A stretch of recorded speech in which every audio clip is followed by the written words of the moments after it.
Sega.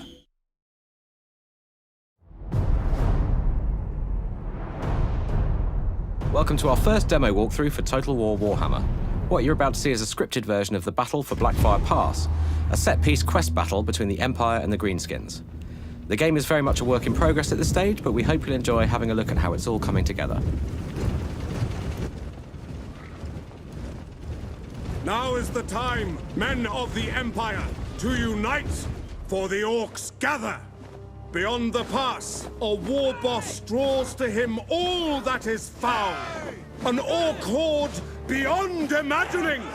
As Sigmar thought, so shall we. We will become part of the legend. We will wipe the Orcs from our door. And only when this is done, when our nation has healed, shall I take up GAMESPLANET for Sigmar, for the Empire, for the Warhammer! So that was Emperor Karl Franz giving his rousing pre-battle speech. He's one of the game's legendary lords, so he's a powerful general and a mighty warrior in his own right. Playing a campaign as the Empire, you'll unlock this particular quest battle as Karl Franz levels up. So the Empire's fielding a lot of artillery in this battle, but it's worth noting that you won't just be able to recruit all of this stuff right from the start of the game. There are quite a few late-game units on show here today, and the same goes for spells as well. You'll see a lot of kind of late-game, high-level stuff.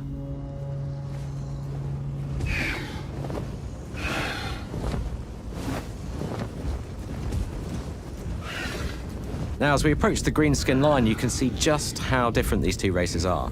The armies from Warhammer Fantasy Battles give us so much diversity to work with. The playable races in the game are going to look and play really, really differently in both campaign and battle.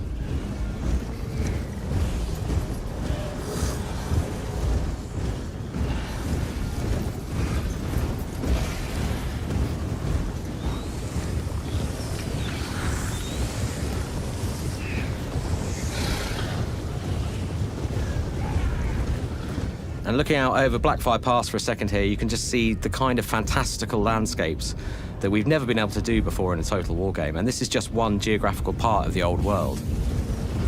And this is the Greenskin race leader Grimgor Ironhide. He's accompanied by the Immortals, his hard-as-nails band of Black Orc bodyguards. He's also brought an Orc Shaman into battle with him, so we'll see him throwing some spells around in a bit.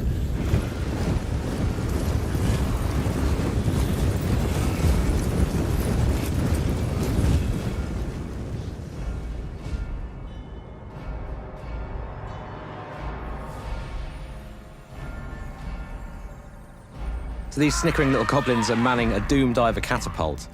Now you can see a goblin fanatic there climbing into the mechanism eagerly with his homemade wings strapped to his arms. And as it fires, you can opt to take first-person control of the Doom Diver and pilot him to his doom. Now it's a pretty wild ride, but once you get the hang of it, you can really get proficient.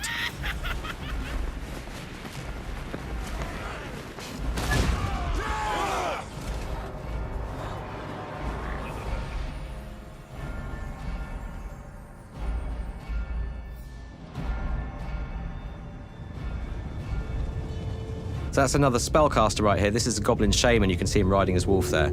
So he casts spells from the Little War magical lore.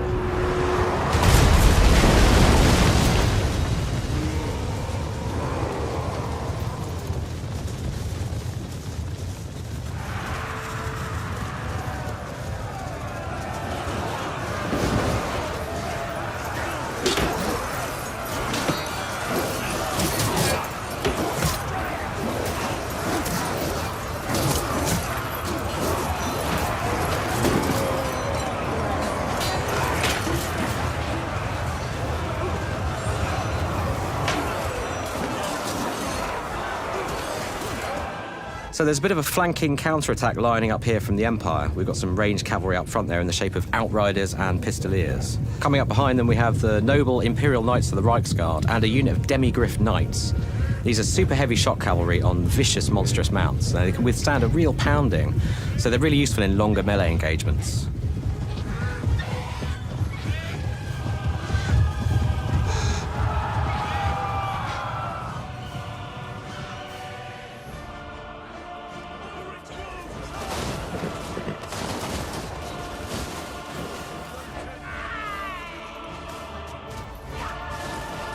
The Goblin Shaman here has just cast a spell called the Curse of the Bad Moon.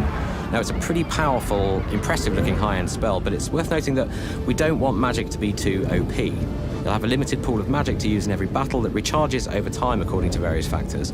But basically, you're going to have to pick and choose just when to cast high-level spells like this. We don't want magic to totally dominate the game. It's more of a kind of useful supporting tool. So the demis are going in now, and you can see just the beautiful handcrafted animations at work here. I mean, you can see that throughout the battle. One thing that we're still working on is cavalry versus cavalry impacts, and in fact impacts across the board. So what we're aiming for is scenes like this to be much more punchy with more physical hit reactions from the cavalry that struck. In short, we want to make a real kind of spectacle of these engagements.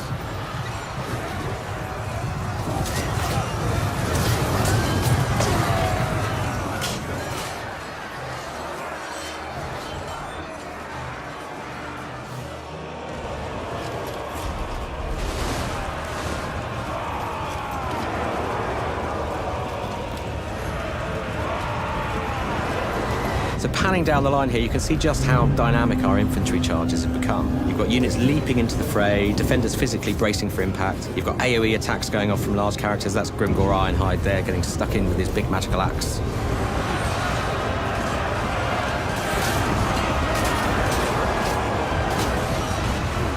And in go the trolls at the end of the line here. Now, monstrous infantry like this have you know, lots and lots of hit points. They can mete out a ton of damage with those big attacks as well. And these guys are also, as you can see, partial to puking acid bile all over their enemies.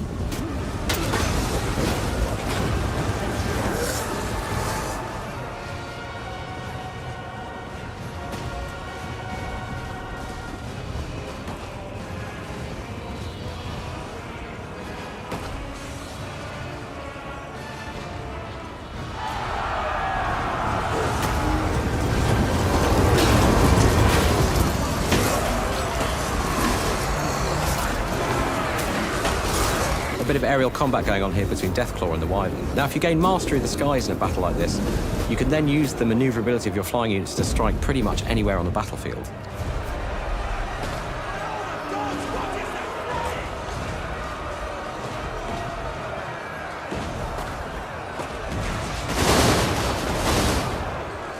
And as the Wyvern comes down here to attack these state troopers, you can see how each of these big monsters has some really spectacular combat animations. And it really brings them to life and gives them tons of character.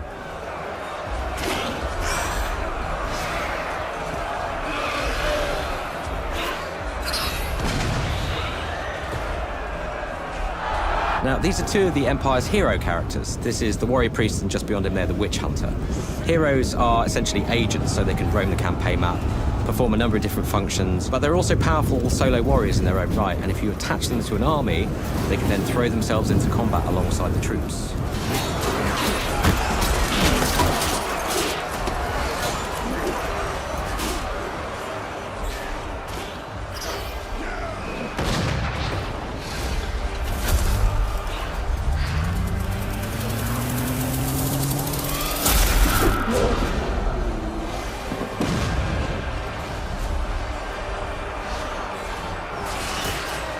So this is the Orc Shaman casting one of the spells from the Big War magical lore. So he's casting the Foot of Gork here, which is he's literally summoning the Orc god Gork to stamp his enemies into the dust, which is, as you can see, bad news for the Luminarch and the steam tank nearby.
And finally, the Empire's celestial wizard is summoning down the Comet of Cassandora.